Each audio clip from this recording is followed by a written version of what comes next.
What's going on, guys? My name is Jay. I'm a sharp sports bettor from the city of Las Vegas, Nevada, aka the city that's taking your guys' money. And in this video, I'm going to explain implied probability.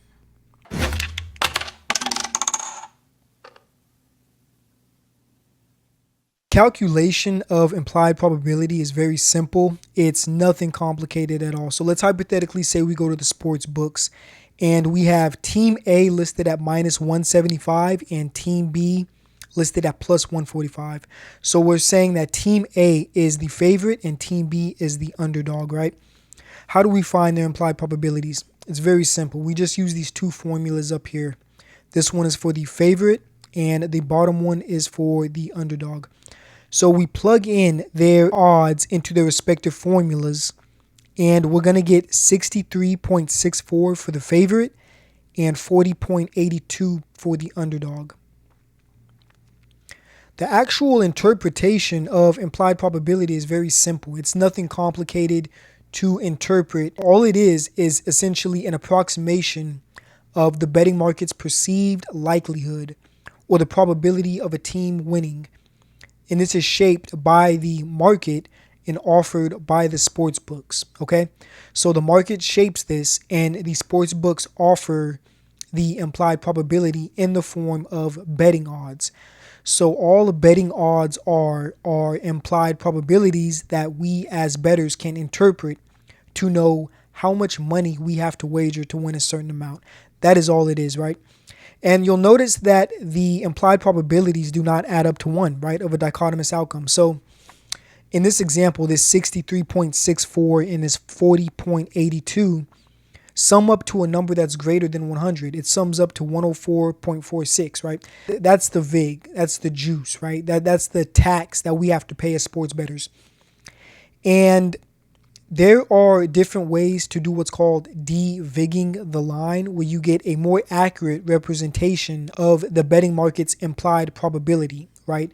But there's different ways to do that, so I'm going to hold off on that for another video. So the function that takes odds and converts them to their implied probability is not a linear function. It's not a linear function as a lot of bettors would intuit. So what does that mean exactly? What am I saying by that? Well, let's look at this turquoise line right here, right? This is essentially the function that is taking odds and converting them to their implied probabilities. And we notice that this function is not linear. This is not a straight line, right? In fact, it asymptotically approaches 1 and 0. So what does that mean for us as sports bettors, right? What exactly does that mean, and why is that important? Well, it's important because the difference in implied probability between, say, minus 100 and minus 200 is not the same as the difference in implied probability between minus 400 and minus 500, right? Those differences are not the same, okay? So what that means is that there's going to be times where we want to actually take line movement a little bit more serious than we would other times, right? Depending on where this line movement is occurring. Every bettor has their own implied probability. And what I mean by that is every bettor has a price where they would be willing to bet at. So hypothetically, let's go back to the 2024 Olympics, right? Let's say you would only bet on Noah Lyles at plus 1,000 odds, right? You would only take Noah Lyles to win a race at plus 1,000 odds. Essentially, what you're expressing is that you believe that there's about a 9% probability that he would win the race, okay? And that is the implied probability of the odds that you would be willing to bet on him, right? Now, let's hypothetically say that you had a friend who was willing to bet on him at minus 350, right? He said, I'll take Noah Lyles to win this race at minus 350 odds, right? Essentially, what he's saying is that he believes that there's about a 77% probability that Noah Lyles is going to win the race. So the odds where you're willing to take a bet, right? The odds where you're comfortable placing a bet correspond to your personal implied probability. And essentially, implied probabilities have a lot of applications. If we want to do any type of modeling or any type of algorithms or any type of advanced statistical analysis in sports betting, you have to understand the concept of implied probability. So for example, you see I have this graph right here, right? On the x-axis, I have my models projections of one of my models. And on the y-axis, I have the market's implied probabilities, right? And I'm able to see that there's some correlation between my model and the market. Now, the point here is that I was actually able only to make this graph because I first converted the odds to their implied probabilities, okay?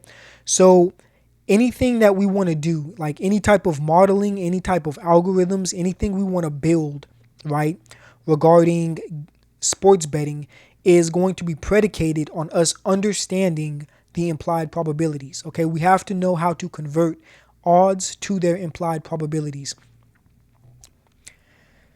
And the reason for this, the reason that we have to know the implied probabilities is because when we have the odds in the form that are given to us at the sports books, there's not much we can really do with that. We can't really do much with those odds in the form that they're given to us. Remember, we're given odds in a format that's kind of disconnected, right? We look at this turquoise line here and we see that there's this jump, right? This odd jump.